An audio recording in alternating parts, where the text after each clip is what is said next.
কাঁচা পেঁপে ও মসুরের ডাল দিয়ে খুবই মজাদার একটি ভর্তার রেসিপি শেয়ার করব আজ। এই ভর্তাটি খেতে অনেক বেশি মজার হয়।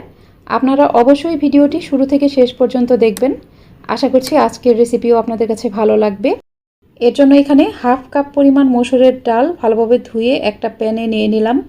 এরপর মাঝারি সাইজের একটা কাঁচা পেঁপে এরকম ছোট ছোট করে কেটে এই ডালের মাঝে দিয়ে দিলাম। এগুলো সেদ্ধ করার জন্য আমি এখানে কিছুটা পানি দিয়ে দিব। এখানে আমি 2 কাপ পরিমাণ পানি দিয়ে দিব।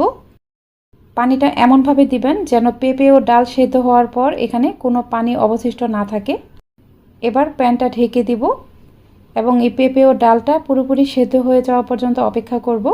চুলার কম আছে আমি এই ডাল ও পেঁপেটা সেদ্ধ করে নিয়েছি। দেখুন এগুলো একদম সেদ্ধ হয়ে গেছে। আর এখানে দেখুন কোনো পানিও কিন্তু অবশিষ্ট নেই। পেঁপে আর ডালটা একদম পারফেক্টভাবে সেদ্ধ হয়ে গেছে। এই স্প্যাচুলার সাহায্যে ডাল ও পেঁপেটাকে এইভাবে ম্যাশ করে নিব। এই পেঁপে ও ডালগুলো ম্যাশ করে নিয়েছি। এবার প্যানে কিছুটা তেল দিয়ে দিব।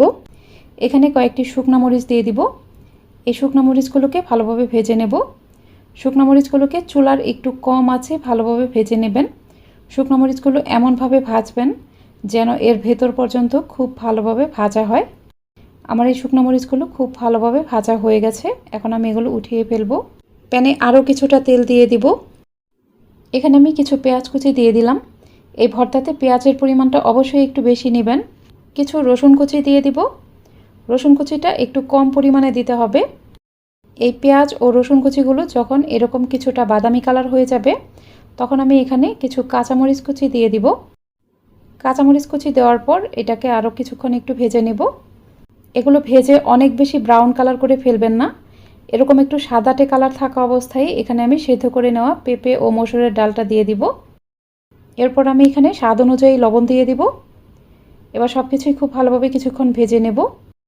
কয়েক মিনিট ভেজে নেওয়ার পর আমি এখানে যে শুকনো মরিচগুলো ভেজে রেখেছিলাম সেগুলো নিয়ে নিব। শুকনো মরিচগুলোকে আমি হাত দিয়ে এভাবে ভেঙে নিব। শুকনো মরিচগুলো এভাবে মেখে নেওয়ার পর আমি ডাল ও পেঁপের মাঝে এই ভেঙে নেওয়া শুকনো মরিচগুলো দিয়ে দিব।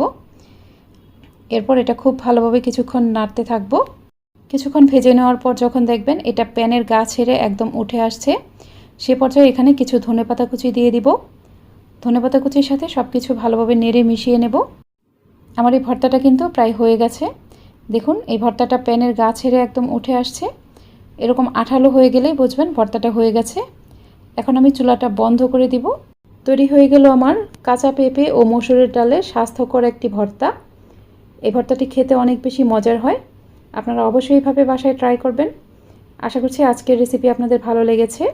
ভালো লাগলে অবশ্যই আমার ইউটিউব চ্যানেলটিকে সাবস্ক্রাইব করে পাশে থাকা অল লেখা বাটনটাতে ক্লিক করে দিবেন। আর ভিডিওটি যারা ফেসবুক থেকে দেখছেন তারা অবশ্যই আমার ফেসবুক পেজটিকে লাইক ও ফলো দিয়ে রাখবেন। আজ তাহলে এই পর্যন্তই। সবাই অনেক বেশি ভালো থাকবেন। আল্লাহ হাফিজ।